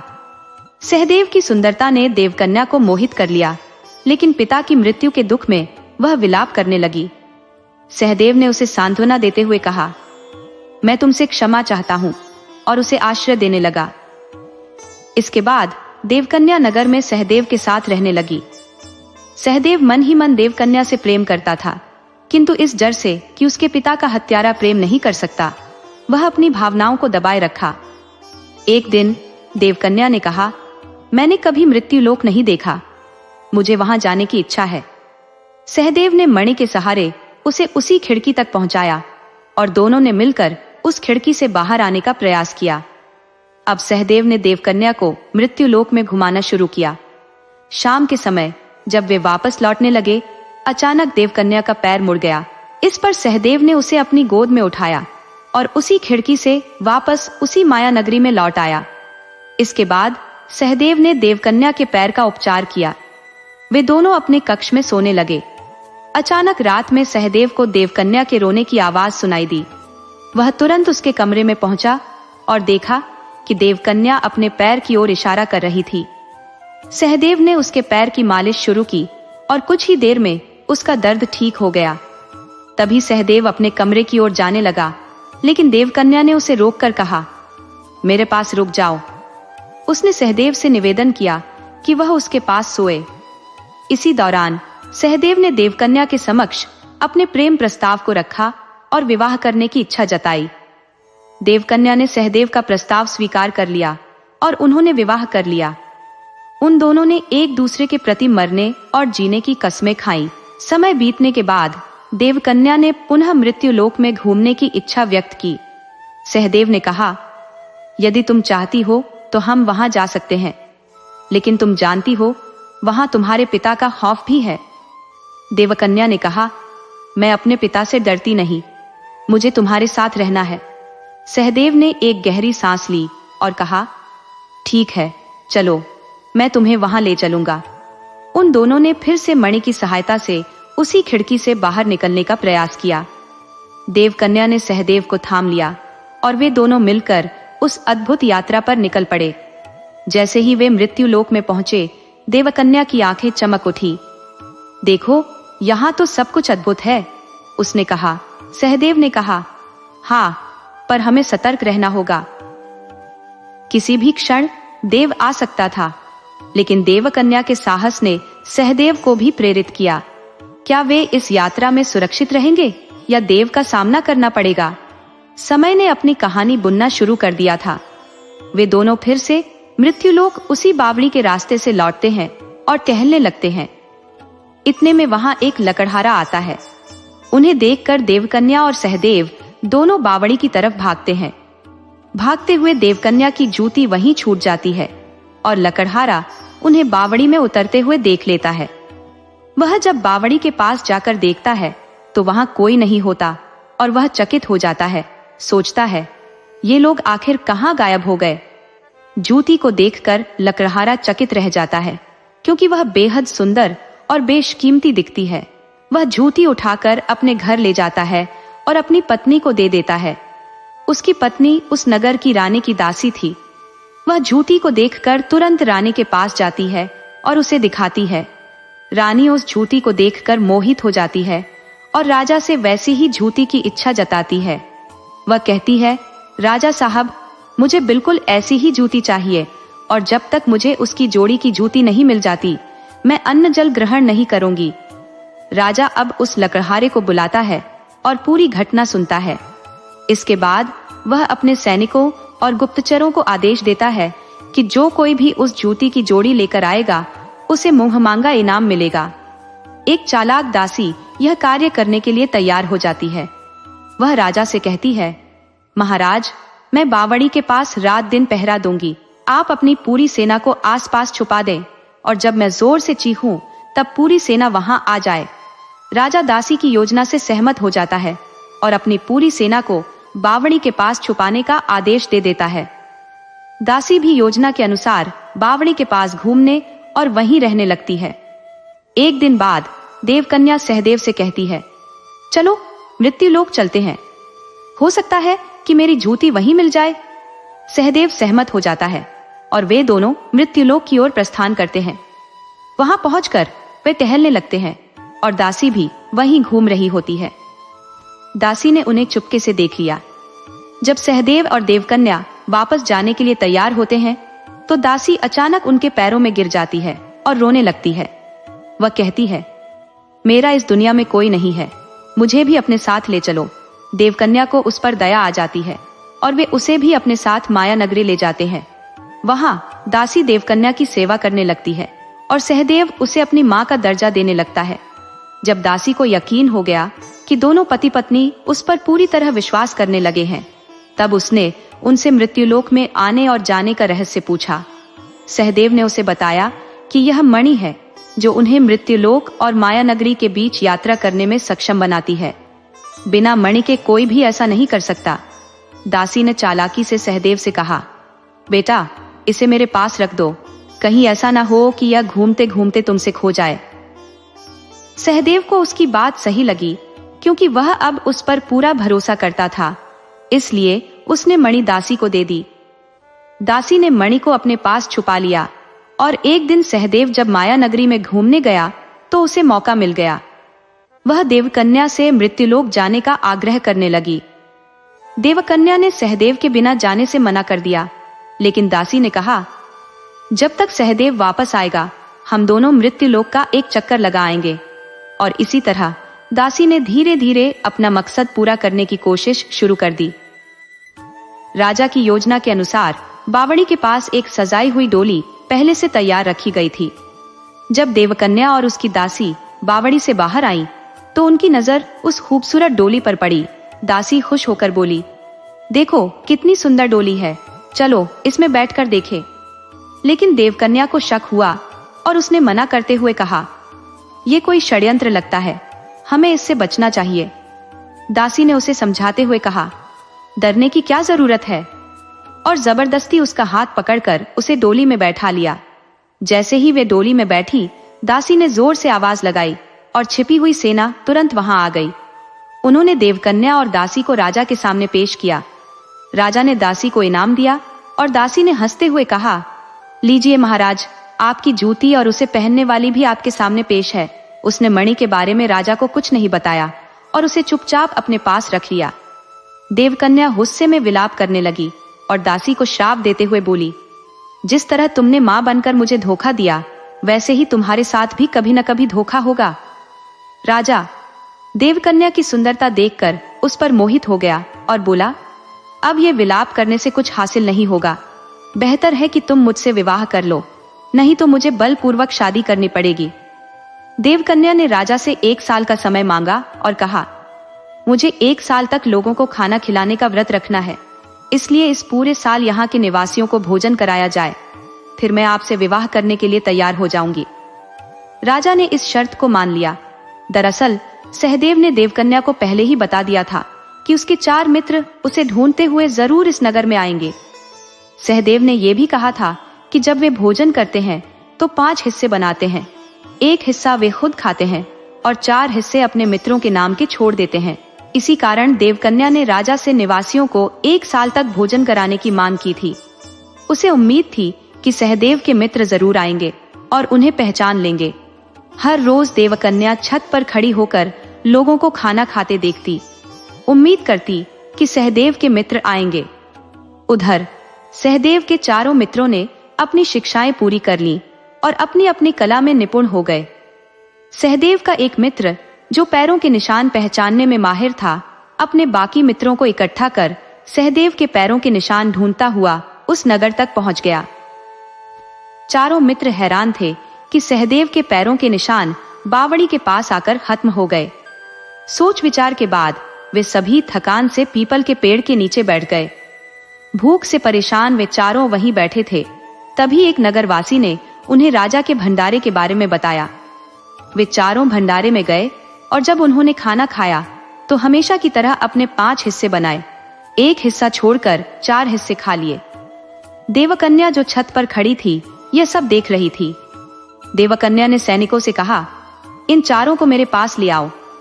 खाना खाने के बाद सैनिक चारों मित्रों को देवकन्या के पास ले आए जो छत पर खड़ी थी। जैसे ही उन चारों मित्रों की दृष्टि देवकन्या पर पड़ी, उनमें से एक मित्र जिसने गर्भवती महिलाओं के पेट में पल रहे बच्चे के पिता को पहचानने की कला सीखी थी, उसने तुरंत कहा, यह शाहदेव के बच्चे की मां है। हालांकि देवकन्या स्वयं नहीं जानती थी कि वह गर्भवती है। चारों मित्रों में प्रसन्नता की लहर दौड़ गई और वे देवकन्या के पास पहुंच गए। उन्होंने उसे अपनी पहचान बताई, हम सहदेव के मित्र हैं, और देवकन्या ने उन्हें अपनी पूरी कहानी सुनाई। यह सुनकर उन चारों मित्रों की आंखों में आंसू आ गए और देवकन्या भी अपने दुख में फूट फूट कर रोने लगी। वह कहने लगी, अब तक तो मृत्यु ने सहदेव को निगल लिया होगा। चारों मित्रों ने जब पूरा घटनाक्रम सुना तो उनके क्रोध की कोई सीमा नहीं रही। उन्होंने देवकन्या से कहा, हम उसे मृत्यु के गह्वर से निकाल लाएंगे। इसके बाद चारों ने मणि के बारे में पूछा, वह कहाँ है? देवकन्या ने बताया, वह उस दासी के पास है जिसने धोखे से मुझे राजा के पास भेजा। चारों मित्रों ने देवकन्या को आश्वासन दिया कि वे जल्द ही सहदेव को वापस लाएंगे। फिर उन्होंने उस दासी की खोज में जुटने का निश्चय किया। खोजबीन के दौरान उन्होंने पाया कि उस दासी का बेटा रामचरण 12 वर्षों से घर नहीं लौटा था। अब उन चारों मित्रों ने एक योजना बनाई। उनमें से एक मित्र रामचरण का रूप धारण करके दासी के घर में प्रवेश करेगा। रात के समय उन्होंने 2 गधे मंगवाए और उन गधों पर धन से भरी बोरी लाद दी, जिनमें छोटे छोटे टूटे हुए घड़े के टुकड़े थे। साथ ही ऊपर कुछ चांदी के सिक्के भी रखे। वह मित्र दासी के बेटे के रूप में उन गधों को लेकर दासी के घर की ओर चल पड़ा। दासी के घर के द्वार पर पहुंचकर उसने माँ माँ चिल्लाना शुरू कर दिया। यह सुनकर दासी दौड़कर द्वार तक पहुंची और पूछा, तुम कौन हो? उसने उत्तर दिया, माँ, मैं आपका पुत्र रामचरण हूं। ये सुनकर दासी खुशी से झूम उठी और उसे घर के अंदर ले गई। दासी ने पूछा, पुत्र, तुम इतने दिन कहाँ थे? रामचरण ने कहा, माँ, मैं बहुत बड़े व्यापारी के पास था। देखो मैंने कितना धन कमाया है। उसने दोनों गधों पर से बोरियां गिराते हुए कहा, अब इसे कहाँ रखूं? दासी ने कहा, पुत्र, रात का समय है, इसे बाहर ही रहने दो, सुबह होते ही हम इसे अंदर रख लेंगे। दासी ने अपने पुत्र रामचरण को बहुत प्यार से खाना परोसा और फिर सो गए। लेकिन थोड़ी देर बाद रामचरण ने पेट में दर्द होने का नाटक शुरू कर दिया। वह चिल्लाने लगा, माँ, मेरे पेट में बहुत दर्द है। दासी अपने पुत्र की आवाज सुनकर उसके पास आई और पूछा, क्या हुआ बेटा? रामचरण ने कहा, इस दर्द का कोई इलाज नहीं है, यह बहुत पुराना दर्द है। मैं जिस व्यापारी के पास रहता था उसके पास एक मणि थी जिससे मेरा दर्द ठीक हो जाता था। यह सुनकर दासी ने कहा, चिंता मत करो, मेरे पास भी एक मणि है, मैं अभी तुम्हारे लिए मणि लेकर आती हूं। दासी ने मणि रामचरण को दी और जैसे ही उसने मणि को छुआ वह शांत हो गया और बोला, माँ, मेरे पेट का दर्द ठीक हो रहा है। रामचरण की चतुराई ने दासी को और भी भरोसेमंद बना दिया। अब दासी को यकीन हो गया कि उसका बेटा सच में घर लौट आया है। इस बीच चारों मित्र आपस में चर्चा करने लगे कि अब क्या करना है। उन्होंने विचार किया कि जब दासी पूरी तरह से विश्वास कर लेगी तभी वे सहदेव को बचाने की योजना को आगे बढ़ा सकते हैं। एक रात जब सब कुछ शांत था, उन चारों मित्रों ने फिर से मिलकर एक नई योजना बनाई। वे तय करते हैं कि जब दासी गहरी नींद में होगी तब वे सहदेव को वहां से निकालने का प्रयास करेंगे। इस बीच देवकन्या अपने मन में सहदेव की सलामती की दुआ कर रही थी। क्या चारों मित्र अपनी योजना में सफल होंगे? क्या वे सहदेव को मृत्यु के पंजे से छुड़ाने में सक्षम होंगे? समय की चाल चल रही थी और आगे का रास्ता अनिश्चित था। दासी ने सहदेव से कहा, बेटा, इस मणि को अपने साथ सोते वक्त रख लेना। अगर रात में कोई तकलीफ हो तो इसे पेट पर रख लेना। रात बीतने के बाद सहदेव का मित्र एक मौका पाकर मणि को चुराकर दासी के घर से बाहर निकल गया। उसने दासी के घर का सारा धन भी चुराया और उसे अपने गधों पर लाद लिया। सारा धन लेकर वह अपने मित्रों के पास चला गया। सुबह होते ही जब दासी ने रामचरण को ढूंढा तो वह वहां नहीं मिला। रामचरण भी गायब था और उसके घर का सारा धन भी मणि सहित चोरी हो चुका था। दासी ने विलाप करना शुरू कर दिया। वह पहले से भी अधिक दुखी और निराश हो गई। उसे देवकन्या का दिया हुआ श्राप याद आ गया कि जिस प्रकार तूने मेरे साथ छल किया है उसी प्रकार कोई तेरे साथ भी करेगा। चारों मित्र मणि को लेकर बावड़ी की तरफ चलने लगे। मणि की सहायता से वे माया नगरी में प्रवेश कर गए। वे सहदेव को खोजते हुए उसके पास पहुंचे तो देखा कि वह अब केवल एक हड्डियों का कंकाल रह गया था। सहदेव की इस हालत को देखकर चारों मित्र बेहद दुखी हो गए। उनमें से जिस मित्र ने मृत व्यक्ति को जीवित करने की कला सीखी थी, उसने सहदेव के कंकाल में प्राण डालने का कार्य शुरू किया। उसने अपने मित्रों से मिट्टी मंगवाकर उससे सहदेव के शरीर का निर्माण किया। अब बस प्राण डालना बाकी था। जैसे ही उसने सहदेव के शरीर में प्राण डाले, सहदेव एकदम से उठ खड़ा हुआ और देवकन्या कहता हुआ फिर से प्राण त्याग दिए। उसके मित्र ने फिर से प्राण डालने का प्रयास किया, लेकिन सहदेव वही नाम लेकर फिर से मर गया। प्राण डालने वाले मित्र ने कहा, यह देवकन्या के वियोग में मरा है। इसे उससे बेहद प्रेम था और उसी के बिछड़ने के कारण यह तड़प कर मर गया है। जब तक देवकन्या इसके सामने नहीं आएगी, यह जीवित नहीं रह पाएगा। अब उनके पास एक आखिरी मौका था। तीसरी बार प्रयास करने पर भी अगर सहदेव जीवित नहीं हुआ तो वह फिर कभी नहीं जी पाएगा। उसने अपने मित्रों से कहा, जो विद्या मैंने सीखी है उसका केवल 3 बार ही उपयोग किया जा सकता है। मैंने 2 बार इसका प्रयोग कर लिया है। अब हमें सोच समझकर कुछ करना होगा। चारों मित्र गहन विचार में पड़ गए कि अब क्या किया जाए। कुछ देर विचार करने के बाद उन्होंने एक उपाय निकाला। सहदेव के मित्रों ने देवकन्या के कपड़े ढूंढकर अपने एक साथी को पहनाए और उसे सहदेव के सामने खड़ा कर दिया। फिर उनमें से एक मित्र ने जादू से उसमें प्राण डाल दिए। सहदेव जैसे ही होश में आया, उसने सामने देवकन्या को खड़ा देखा। जैसे ही उसने पुकारा देवकन्या, तो उसके मित्र ने देवकन्या की आवाज में जवाब दिया, हाँ बोलो। सहदेव उसे पास देखकर खुशी से भर उठा। चारों मित्रों ने हंसी खुशी सहदेव के होश में आने का जश्न मनाया। सहदेव को जीवित देख वे सब एक दूसरे को गले लगाने लगे। हालांकि सहदेव अब जीवित था, फिर भी वह चलने फिरने में असमर्थ था, क्योंकि उसका शरीर पूरी तरह से स्वस्थ नहीं हो पाया था। चारों मित्रों ने दिन रात उसकी सेवा की, उसे मालिश करते रहे। कुछ दिनों के बाद सहदेव धीरे धीरे चलने लगा और आखिरकार वह पूरी तरह स्वस्थ हो गया। अब सभी मित्र राजा के महल की ओर बढ़ने की योजना बनाने लगे। मित्रों ने सहदेव से कहा, हम चुपके से देवकन्या को महल से निकाल लेंगे। लेकिन सहदेव ने साफ मना कर दिया। उसने कहा, नहीं, हम चोरी छिपे देवकन्या को नहीं ले जाएंगे। हम राजा से युद्ध करेंगे और उसे हराकर नगर के बीचों बीच उसे सजा देंगे, ताकि दोबारा कोई ऐसा पाप करने की हिम्मत न कर सके। राज्य को एक सच्चे और न्यायप्रिय राजा की आवश्यकता है। यह राजा न्यायपूर्ण नहीं है। उन मित्रों में से जिसने उड़ने वाले यंत्र बनाने की कला सीखी थी, उसने एक उड़न खटोला तैयार किया। सभी मित्र उस पर सवार होकर मणिपुर की ओर उड़ चले। जब वे अपने राज्य मणिपुर पहुंचे तो उन्होंने देखा कि राज्य में अफरा तफरी मची हुई है।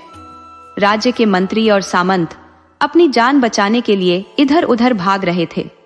राज्य की प्रजा, जो सहदेव को देखकर बहुत खुश थी, रोते हुए उसके पास आई और उससे प्रार्थना करने लगी, हमारी रक्षा करो राजकुमार। सहदेव ने गहरी सांस लेते हुए पूछा, आखिर हुआ क्या है? तभी राज्य के मंत्री ने सामने आकर कहा, आपके जाने के बाद से हर रोज एक व्यक्ति गायब होने लगा। अब तक लगभग 25% लोग लापता हो चुके हैं।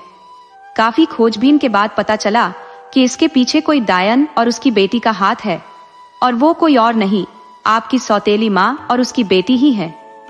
यह सुनकर सहदेव के मन में गुस्से और पीड़ा की लहर उठी।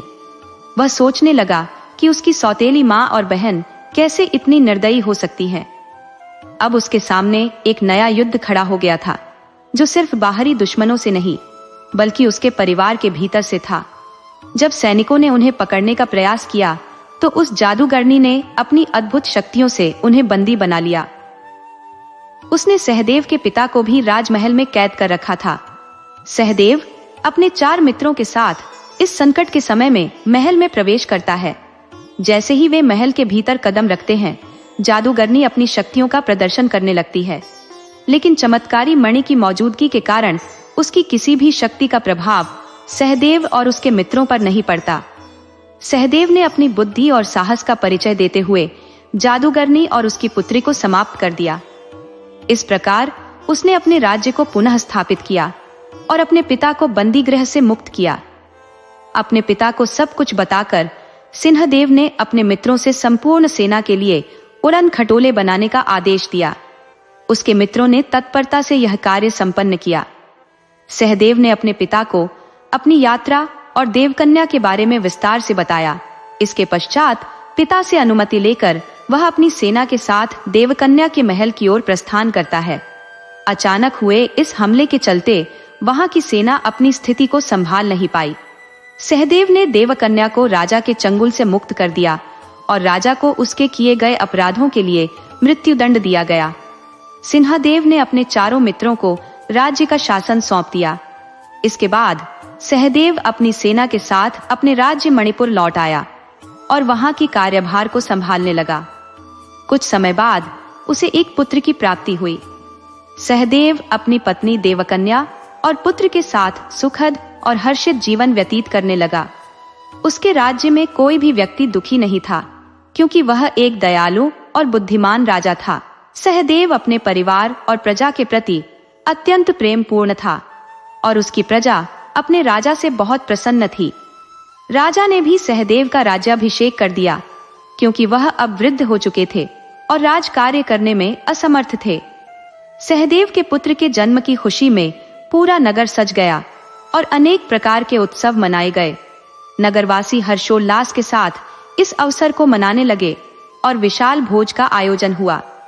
राज तिलक समारोह के दौरान सहदेव ने अपने सभी मित्रों और प्रजाजनों को धन्यवाद दिया।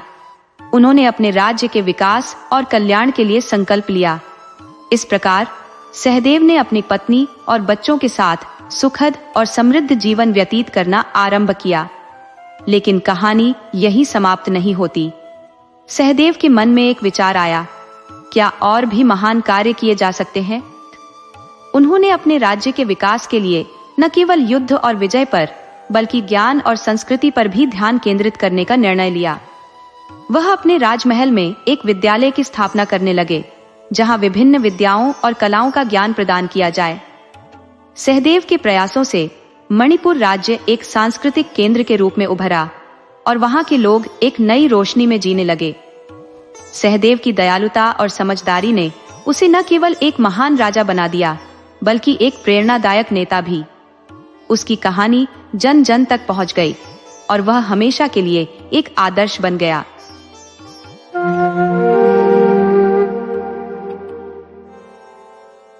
एक समय की बात है, एक राजा था जो असाधारण रूप से क्रूर था। उसकी निर्दयता और अन्याय से लोग बुरी तरह त्रस्त थे। वह अपनी इच्छाओं और शंकाओं के अधीन होकर लोगों पर जुल्म करता। अगर उसे जरा सा भी शक होता कि कोई व्यक्ति सही नहीं है, तो वह निर्दयता से उसकी जान ले लेता, उसके अंगों को कटवा देता या उसे मौत की सजा दिलवा देता। राजा ने कई परिवारों को तबाह कर दिया। वह बिना किसी ठोस वजह के लोगों को उम्र कैद में डाल देता, किसी को देश निकाला दे देता और किसी का पूरा परिवार कोल्हू में पिसवा देता। उसकी प्रजा सदैव भयभीत रहती, सहमी रहती। एक दिन परमात्मा की कृपा से राजा सुबह सुबह अपने महल के बगीचे में टहलने के लिए निकला। बगीचा महल के पास ही था। पश्चिम दिशा से उड़ते हुए 4 हंस महल की छत पर आकर बैठ गए। राजा के मन में अचानक इच्छा जागी कि वह इन हंसों को करीब से देखे। वह उनके निकट पहुंचा और ध्यान से उन्हें निहारने लगा। इतने में उनमें से एक हंस मानवीय स्वर में बोल पड़ा, यहां है लेकिन वहां नहीं। दूसरा हंस बोला, वहां है लेकिन यहां नहीं। तीसरा हंस बोला, यहां भी नहीं और वहां भी नहीं। और चौथा हंस अंततः कहता है, यहां भी है और वहां भी है। इन अजीबोगरीब बातों को सुनकर राजा उलझन में पड़ गया। हंस उड़ गए, पर राजा का मन बेचैन हो गया। वह महल में लौटा, लेकिन उसे शांति नहीं मिली। हंसों की बातों ने उसे बुरी तरह परेशान कर दिया था। राजा ने तुरंत अपने वजीर को बुलवाया। वजीर दौड़ता हुआ आया और विनम्रता से पूछा, महाराज, क्या आज्ञा है? राजा ने उसे हंसों द्वारा कही गई बातें सुनाई और कहा, इन बातों का क्या मतलब है, मुझे समझाओ। वजीर भी इन बातों का अर्थ समझने में असमर्थ रहा। उसने कुछ पल विचार किया और फिर बोला, महाराज, इस रहस्य का खुलासा केवल पंडित जी ही कर सकते हैं। वे अपनी विद्या से इन बातों का सही अर्थ बता सकते हैं। मैं तुरंत पंडित जी को आपके समक्ष हाजिर करवा देता हूँ। अगले दिन राज दरबार सजाया गया। पंडित जी को बुलाया गया। वजीर ने दरबार में पूरी घटना का वर्णन किया और पंडित जी से अनुरोध किया कि वे अपनी विद्या से इसका रहस्य उद्घाटन करें। पंडित जी ने अपनी पुस्तकें खंगालनी शुरू की। खूब यत्न किए, परंतु इस पहेली का समाधान नहीं ढूंढ सके। अंत में उन्होंने डरते डरते राजा से कहा, महाराज, इस कार्य के लिए मुझे कुछ समय चाहिए। राजा ने पंडित से कहा, मैं तुम्हें 1 माह का वक्त देता हूँ। इस अवधि के भीतर मुझे उन सवालों के उत्तर चाहिए, अन्यथा तुम्हें मृत्यु दंड मिलेगा। पंडित इस चिंता में डूब गया और घर लौट आया। उसकी पत्नी ने उसे परेशान देखा तो पूछा, क्या बात है? पंडित ने उसे सब कुछ बता दिया। उसकी पत्नी भी दुखी हो गई। 4-5 दिन यूं ही बीत गए और पंडित उन सवालों का हल ढूंढने के प्रयास में लगा रहा। अंततः वह उत्तर की तलाश में गांव-गांव और नगर-नगर भटकने लगा। समय बीतता गया। 28 दिन यूं ही गुजर गए, पर पंडित को कोई समाधान नहीं मिला। थक हार कर एक रात वह एक वृद्धा के घर पर ठहरा। वृद्धा अकेली रहती थी और उसकी कोई संतान नहीं थी। रात में उसने पंडित को बहुत उदास और चिंतित देखा तो पूछा, पंडित जी, किस सोच में डूबे हो?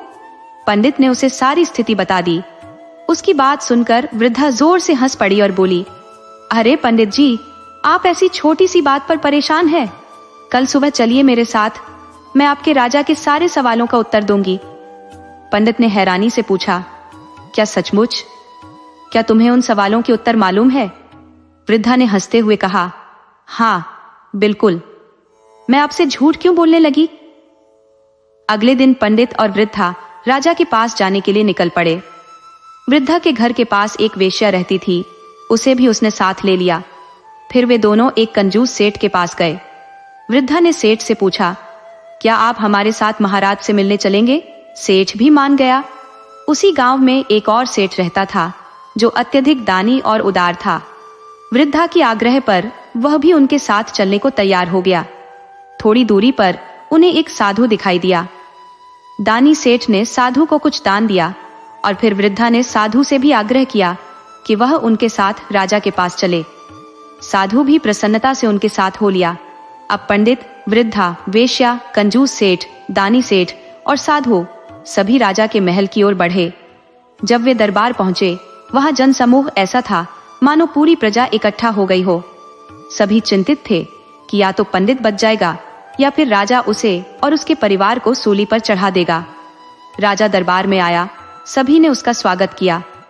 सिंहासन पर बैठते ही राजा ने अपने वजीर को आदेश दिया, पंडित को पेश करो। पंडित जी ने वृद्धा, वेश्या, कंजूस सेठ, दानी सेठ और साधु को साथ लेकर राजा के सामने हाजिर हुए। राजा ने पूछा, क्या तुम मेरे चारों सवालों के उत्तर लेकर आए हो? पंडित ने सिर झुकाते हुए कहा, महाराज, आपके सवालों का उत्तर यह बूढ़ी माँ देगी। राजा ने प्रश्न किया, पहला सवाल, इसका क्या मतलब है? यहां है पर वहां नहीं।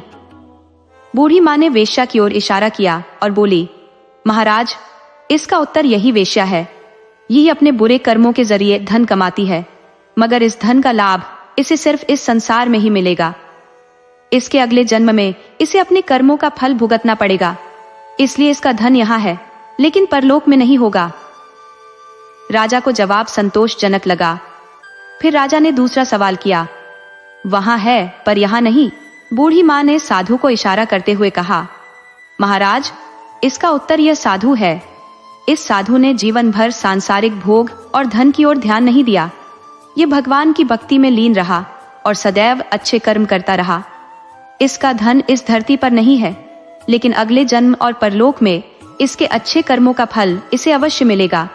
इसीलिए इसका धन वहां है, लेकिन यहाँ नहीं। राजा मुस्कुराया और फिर तीसरा सवाल पूछा, यहाँ भी नहीं और वहां भी नहीं?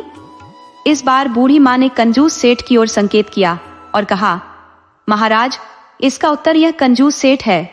इसके पास अपार संपत्ति है, मगर यह ना खुद उसका उपभोग करता है और ना ही दान पुण्य करता है। इसका सारा ध्यान धन इकट्ठा करने में लगा रहता है, मगर इसका कोई उपयोग नहीं करता। इसलिए इसका धन न यहाँ काम आता है और न वहां। राजा ने फिर आखिरी सवाल किया, यहाँ भी है और वहां भी? बूढ़ी माँ ने दयालु सेठ को आगे किया और बोली, महाराज, इसका उत्तर यह दयालु सेठ है। यह अपने धन का उपयोग इस जन्म में ही खुलकर करता है, गरीबों की सहायता करता है, दान पुण्य करता है और समाज के कल्याण के लिए काम करता है। इसके इस जन्म के अच्छे कर्मों का फल इसे परलोक और अगले जन्म में भी मिलेगा। इसीलिए इसका धन यहाँ भी है और वहां भी। राजा सारी बातें सुनकर अचंभित हुआ और उसकी आंखें खुल गईं। उसने बूढ़ी माँ को भरपूर सम्मान दिया और पंडित की भी खूब सराहना की। इस घटना ने राजा के हृदय पर गहरा प्रभाव डाला। उसने अपने जीवन से निर्दयता को निकालकर दयालुता को अपनाया और दान पुण्य के मार्ग पर चल पड़ा। उसकी प्रजा भी अब सुखी और संतुष्ट थी।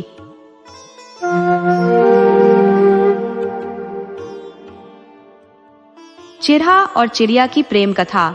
एक विशाल जंगल था। उस जंगल में अनेक जीव जंतु निवास करते थे, परंतु उसी जंगल में एक चिरहा और चिड़िया अपने दो बच्चों के साथ घोंसला बनाकर रहते थे। वे दोनों एक दूसरे से अत्यंत प्रेम करते थे, लेकिन चिड़िया कभी कभी छोटी छोटी बातों पर चिड़े से झगड़ पड़ती थी। उनका झगड़ा अक्सर हो जाता था। चिड़ा चिड़िया को समझाने का प्रयत्न करता, परंतु वह फिर भी तुच्छ बातों पर झगड़ पड़ती थी। चिड़िया के मन में बहुत से विचार उमड़ते थे और वह कठोरता से प्रतिक्रिया करती थी। एक दिन वे दोनों एक वृक्ष पर बैठे हुए थे। वृक्ष पर बैठे बैठे किसी बात पर उनका झगड़ा हो गया। चिड़िया ने कहा कि तुम मुझसे प्रेम नहीं करते। चिड़ा ने प्रत्युत्तर में कहा कि तुम भी मुझसे प्रेम नहीं करती, तुम सदैव मुझसे झगड़ती हो। वे दोनों खूब झगड़े। अंततः उन्होंने निर्णय लिया कि एक शर्त लगाते हैं। चिड़िया ने कहा, चलो ठीक है, मान लिया जाएगा कि जो कल सुबह सबसे पहले इस वृक्ष के नीचे आएगा वही सबसे अधिक प्रेम करता है। दोनों ने इस शर्त को स्वीकार किया। चिड़िया अपने घर चली गई और चिढ़ा वहीं रुक गया। उस समय अत्यधिक ठंड पड़ रही थी, तीव्र हवाएं चल रही थी। चिड़िया ने सोचा कि मैं घर जाऊंगी और बच्चों की देखभाल करूंगी, चिढ़ा भी आ जाएगा। लेकिन चिढ़ा ने निर्णय लिया कि वह घर नहीं जाएगा और वहीं रुक जाएगा, ताकि वह चिड़िया को साबित कर सके कि वह उससे अधिक प्रेम करता है। इस विचार से वह उसी वृक्ष पर रुक गया। रात में ठंड और बढ़ गई, बर्फीली हवाएं चलने लगी। चिड़े को बहुत ठंड लग रही थी, परंतु वह वहां से कहीं नहीं गया। वह वहीं बैठा रहा और चिड़िया के बारे में सोचता रहा कि वह कल सुबह आएगी और उसे यह बता सकेगा कि वह उससे सबसे अधिक प्रेम करता है। धीरे धीरे रात और ठंडी होती गई और तीव्र हवाएं चलने लगी। चिड़ा अधिक ठंड सहन नहीं कर सका और उसी वृक्ष के नीचे गिर पड़ा। वहीं उसकी मृत्यु हो गई। चिड़ा अपने प्रेम का इजहार करना चाहता था कि वह सबसे अधिक प्रेम करता है, परंतु उसने अपनी जान गंवा दी। पूरी रात वह ओम नमः शिवाय का जाप करता रहा। जब वह नीचे गिरा तब भी उसके प्राण नहीं निकले थे। बर्फ ने उसे ढक लिया और उसकी सांसें भी धीमी हो गई। उधर चिड़िया भी रात भर सो नहीं पाई। वह पूरी रात जागती रही और मन में यही सोचती रही कि कब सुबह हो और वह सबसे पहले उस पेड़ पर पहुंच सके, ताकि साबित कर सके कि वह सबसे अधिक प्यार करती है। रात भर यही सोचते सोचते चिड़िया को नींद नहीं आई। जैसे ही सुबह हुई, चिड़िया तेजी से दौड़ती हुई उस पेड़ के पास पहुंची और चारों ओर देखने लगी, लेकिन चिड़े का कहीं कोई पता नहीं था। चिड़िया वहीं बैठ गई। मन ही मन बहुत खुश थी कि उसने शर्त जीत ली। 1 घंटा बीत गया, सूरज की किरणें निकल आईं और धीरे धीरे धूप छाने लगी। चिड़िया इंतजार करती रही, लेकिन चिड़े का कहीं कोई निशान नहीं था। वह सोच में पड़ गई कि आखिर चिड़ा कहाँ गया। जब चिड़िया इधर उधर देख रही थी, तभी उसे धीमी आवाज में ओम नमः शिवाय सुनाई दी, जो कि प्रभु का नाम ले रहा था। तभी उसकी नजर झाड़ियों पर गई और उसने देखा कि बर्फ के नीचे कुछ दबा हुआ है। चिड़िया ने बर्फ को हटाया तो देखा कि चिड़ा वहीं मरणासन्न अवस्था में पड़ा हुआ था और बर्फ से उसका शरीर जम चुका था। चिड़ा ने चिड़िया से कहा, चिड़िया, मैं तुझसे बहुत प्यार करता हूँ, इसलिए घर नहीं गया। मैं रात भर इसी पेड़ पर रुका रहा और अब मेरे प्राण त्यागने का समय आ गया है। चिड़ा ने चिड़िया से वादा किया था कि वह उसे एक दिन जरूर साबित करेगा कि वह कितना प्यार करता है। यह सुनकर चिड़िया बहुत रोने लगी और विलाप करने लगी। उसने देखा कि चिड़ा ने मरते मरते जगह जगह लिखा था, चिड़िया, मैं तुझसे बहुत प्यार करता हूँ। तुम अपने घर चली गई, लेकिन मैंने अपने प्यार को साबित करने के लिए रात भर इस पेड़ पर गुजारी और नतीजा यह हुआ कि मेरी मृत्यु हो गई। चिड़िया बहुत पछताई कि उसने यह शर्त क्यों लगाई। उसने सोचा कि उसने चिड़े को क्यों छोड़ दिया। वह बहुत पछताई और अपने 2 छोटे छोटे बच्चों को, जो घोंसले में बैठे हुए थे, छोड़कर चिड़े के साथ मर गई। चिड़िया की भी मृत्यु हो गई, क्योंकि वह कहती थी कि वह चिड़े के बिना नहीं रह सकती। इस तरह चिड़ा और चिड़िया दोनों की मृत्यु हो गई। अब चिड़ा और चिड़िया ने दूसरा जन्म ले लिया। चिड़ा जो था, वह पुनर्जन्म में एक राजा के महल में राजकुमार के रूप में जन्मा। दूसरी ओर चिड़िया एक अन्य राजा के महल में राजकुमारी के रूप में अवतरित हुई। समय के साथ वे दोनों बड़े होने लगे। दोनों राजाओं ने अपने बच्चों के विवाह की योजना बनाई और इसके लिए अपने अपने मंत्रियों को योग्य वर और वधू की खोज के लिए भेज दिया। दोनों राज्यों के मंत्री अपने अपने रास्ते पर चल पड़े। संयोगवश उनके मार्ग में एक नदी पड़ी, जहां दोनों मंत्री मिले और बातचीत करने लगे। वार्तालाप के दौरान उन्हें पता चला कि उनके राजकुमार और राजकुमारी बहुत ही सुंदर और सुशील है। वे दोनों अपने अपने राजा के लिए योग्य संतान की खोज में थे। बातचीत के दौरान मंत्रियों ने महसूस किया कि दोनों राजकुमार और राजकुमारी एक दूसरे के लिए योग्य है। दोनों राजाओं की संतानें थी और मंत्रियों ने जाकर अपने अपने राजाओं को यह समाचार दिया। परिणाम स्वरूप चिड़ा और चिड़िया, जो अब राजकुमार और राजकुमारी बने थे, का विवाह संपन्न हो गया। चिड़ा को अपने पिछले जन्म की सारी बातें याद थी। उसने राजकुमारी को देखते ही पहचान लिया कि यह वही चिड़िया है, लेकिन चिड़िया को अपने पूर्व जन्म की बातें याद नहीं थी। जब राजकुमारी दुल्हन के रूप में राजकुमार के महल में आई, तो राजकुमार ने उससे कहा, राजकुमारी, बताओ, अपना प्यार साबित करने के लिए मैं कौन सी परीक्षा दूं? राजकुमारी ने उत्तर दिया, मुझे किसी परीक्षा की आवश्यकता नहीं है। आप मेरे पति हैं, बलशाली और सुंदर है। मुझे और क्या चाहिए? लेकिन राजकुमार ने उसे याद दिलाया, राजकुमारी, पिछले जन्म में मैं चिढ़ा था और तुम चिड़िया थी। तुम मुझसे बहुत झगड़ा करती थी और एक दिन तुमने शर्त लगाई थी। इस प्रकार पुनर्जन्म में भी चिढ़ा और चिड़िया के बीच प्रेम और पुनर्मिलन की कहानी जारी रही। जो इस वृक्ष पर सबसे पहले आएगा वही सच्चे प्रेम का साक्षात्कार करेगा। तुम उड़कर चली गई, लेकिन मैं उसी पेड़ पर बैठा रहा, ईश्वर का नाम जपता रहा, ताकि जब सुबह चिड़िया आए तो मुझे वहीं पाए। इसी कारण से मेरी विजय होगी और मैं चिड़िया को दिखा दूंगा कि मैं उससे कितना प्रेम करता हूँ। चिड़िया को भी अपने पूर्व जन्म की स्मृतियां जागृत हो जाती है। वह कहती है, मत सोचो कि मैं तुम्हें प्यार नहीं करती थी। तुम्हारे मृत्यु के पश्चात मैं भी उस वृक्ष के समीप से कहीं नहीं गई। जब मैंने तुम्हें बर्फ में से निकाला तो मैं अत्यंत रोई। मैंने बहुत पछताया कि मैंने वह शर्त क्यों रखी। क्यों मैं तुमसे पहले उड़कर चली गई। मेरे भी 2 बच्चे थे, परंतु मैंने उनका मोह भी नहीं रखा और तुम्हारे शरीर के साथ ही अपने प्राण त्याग दिए।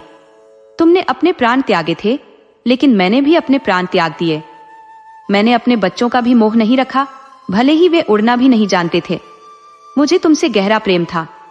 यह तो तुम जानते हो कि तुम मुझसे कितना प्रेम करते हो।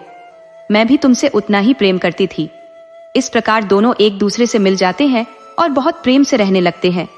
उनका प्रेम सच्चा और अमर था, इसलिए दोनों अगले जन्म में पति पत्नी के रूप में मिलते हैं।